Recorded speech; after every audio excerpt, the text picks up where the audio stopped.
Are you wondering if the climate is changing?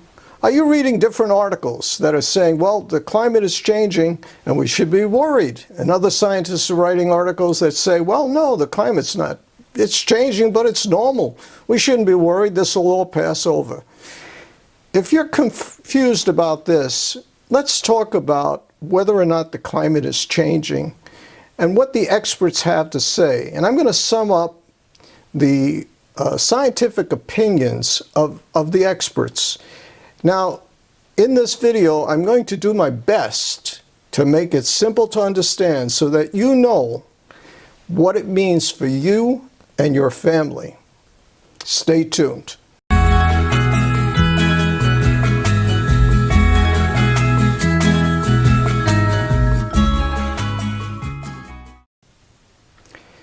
Hi, I'm Lou Del Monte, the host of Savvy Life Strategies, where we post a new video every Monday, Wednesday, and Friday at 1 Eastern Standard Time.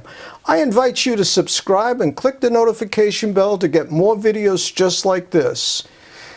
Now, let me start off by saying, why should you listen to what I have to say regarding the climate? Well, it turns out I'm a physicist and a scientist. And I have done quite a bit of reading. I've been very interested in this area. I've authored 4 books on science, and I'll list them below, and a 5th book is coming out in November. So I'm fairly well versed in the area.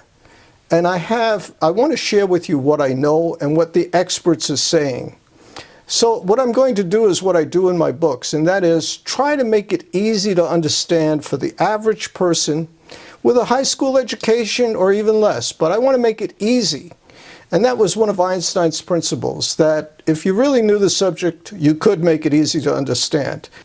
Now, let's look at, is the climate changing? And for this, we're going to use NASA's data. First, let's examine NASA's data on carbon dioxide. And I'm going to roll in a graph here. And what you're going to see is that the evidence taken from the atmospheric carbon dioxide, has increased since the Industrial Revolution. And you'll see that in the graph, it actually spikes in the 1950s. And this is due to the emissions. Other scientists have weighed in on this and believe it's due to the emissions of carbon dioxide or the burning of fossil fuels. Carbon dioxide is a greenhouse gas which traps in heat, lets through light, but traps in heat, which causes global warming. Now you may say, wait a minute, the Earth has gone through these climate changes numerous times. And you're right. If you go back 650,000 years ago, there have been glacial advances and recessions, retreats. However, about 7,000 years ago, there was an abrupt change. And we have the current weather system we've been experiencing up to about 1950. So the weather has been, if you will, pretty mild for the Earth up until about 1950. Now, why is the current warming trend so significant? Well, you may want to argue with this, but the bulk of scientists, and I've heard numbers as high as 95%, believe that this new warming trend that we're experiencing since 1950 is caused by humanity and the emissions of greenhouse gases, carbon dioxide, because we're burning fossil fuels. What's so extreme about this is that it's happening so quickly. Now, we've had climate changes before on Earth, but they've been over thousands of years. This climate change we're seeing is happening in decades. So this is alarming to many scientists, myself included. Now, you probably want to know, how does NASA collect this data? Well, they collect it from space and looking at the retreat of glaciers over a period of decades. And they also monitor the atmosphere, and they collect it from ice cores. And they have ice cores that really go back further than when man walked the Earth. Man has been around for about 400,000 years, humanity. Some say that modern humanity started about 200,000 years ago. And we can argue that point. But the point is that they're getting glacial cores from places like Antarctica and Greenland and so on. They're getting these cores of glaciers that have bubbles in them, and those bubbles give us a clue to what the atmosphere was back 400,000 years ago, 800,000 years ago, a million years ago, far back beyond the point where man walked the earth. Well, the first piece of evidence I'm going to roll in here is the global temperature rise. Now, you'll see from the graph that basically, it's not a graph, it's an image, but basically that temperature has gone up almost 2 degrees Fahrenheit over the last 100 years. Now you might say, is that a big deal? Well, it turns out it is, because it's accelerating the melting of glaciers in both the Greenland and the polar caps. It's causing more fresh water to exist in the ocean, and the fresh water is acting like an insulating layer, and it's letting light through, but it's trapping the heat in the seawater below, which is melting the glaciers faster. So a new finding is that the glaciers are melting faster than what we would expect. And just recently, April 11th, scientists have come out with a study that says, well, the Atlantic current is slowing down. And that was the premise of that movie, if you remember, The Day After Tomorrow. The premise of that movie was that that there would be a slowing down of the Atlantic current. And the Atlantic current is like a fan. It regulates the heat around the Earth. And without that regulation, what you're going to get are extremes. And so some areas will be extremely cold and you'll be in an ice age, and other areas will be warm and temperate. Now, this next image I'm rolling in is about the warming oceans. The oceans are getting warmer. Now, how much warmer are the oceans getting? Well, according to our studies, about 0.3 of a degree, according to NASA's studies, the data that NASA has. And what that's doing is it's causing the ocean to swell. It's thermal expansion. That, along with the glaciers melting, is causing the ocean to rise. And we'll get to that point in a little bit. But just the basic idea that the ocean is getting warmer, that warmth is threatening species that are not able to adapt to it. Even that slight change is threatening species that can't adapt to it. So it is a threat to sea life. This next image is just showing glacial melting. And I want to talk a little bit about that. It turns out that we're getting glaciers that are melting, and I want to give you a sort of an image to think about. Imagine Greenland has lost about the equivalent of about an ice cube that's 45 miles on each side. So think of a big cube, 45 miles on a given side. So you got a 45-mile cubic ice cube, and that's how much water has melted off of Greenland.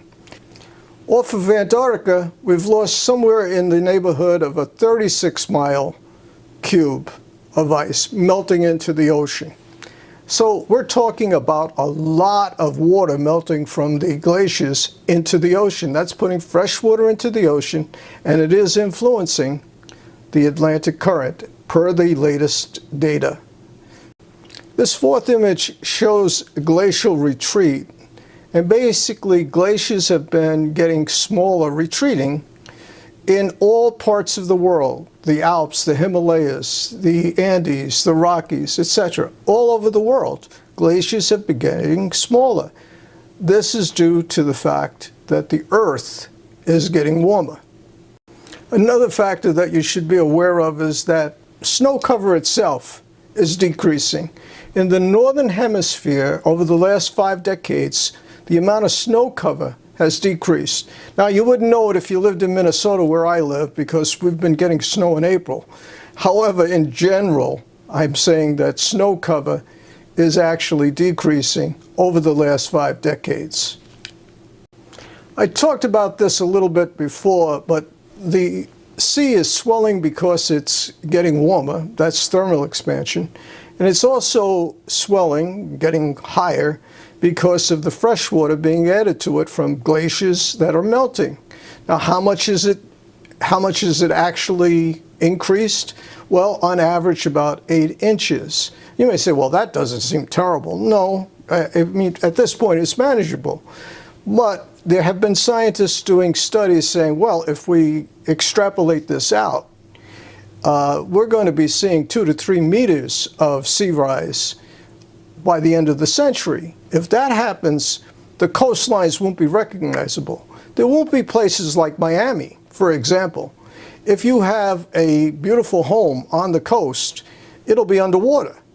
Now, I'm not saying that that's going to happen, but I am saying that scientists are extrapolating the trend and saying, look, if we stay on this trend, we're looking at increases in sea level rise of 6 to 9 feet, in that, or 10 even. I've seen numbers that high.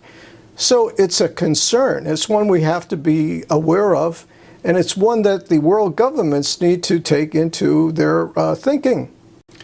Now here's an image of declining Arctic sea ice. And it goes along with what I've been saying, is that glaciers are melting and so are the poles. Both poles, the Arctic and Antarctic, are both receding. So we're seeing that the Arctic sea ice is declining. When you get global warming, it's not where it just gets a little bit warmer and you think, well, that's great for human life. It'll be a little bit sunnier out, maybe 1 or 2 degrees warmer. How could that hurt anything? That's not how it works, unfortunately. What you get are extremes. We're also seeing, if you're watching current events, we're seeing floods. And those floods are concerning. Record rainfalls where entire cities are flooded. They're underwater. So it's a concern regarding the extreme events that we're seeing occurring right now and in the last 5 decades. Another factor is ocean acidification. Now, what that means is that the ocean is becoming more acidic. And basically, I can tell you that before I even began looking at climate change, my wife and I and our children, we had a swimming pool. And normally I had to add acid to the pool to balance out the water. You keep the water balanced so that it's relatively neutral. You don't want to corrode anything. You don't want the water to be acidic. You don't want it to be basic. You want it to be neutral. And up till about maybe the mid-'80s, I was adding acid to the pool to keep it in balance. Then, all of a sudden, it was like a switch was thrown. I wasn't adding acid anymore, I was adding base to the pool. So on this little microcosm of an event, what was happening was that my swimming pool, due to acid rain, was becoming more acidic, and on a small microcosm basis, sort of reflecting what's going on in the ocean. And I would be adding now base to the swimming pool instead of acid to bring it back to neutral. Unfortunately, with the ocean, with the size of the ocean, we can't do that. And therefore, we're faced with the oceans becoming more acidic. And that's one of the findings of NASA. Now, you may ask, what is it about the oceans and the atmosphere that are causing it to become more acidic? And scientists believe, and the measurements suggest, that the ocean is absorbing about 2 billion tons per year of carbon dioxide. And that's what's causing it to become more acidic.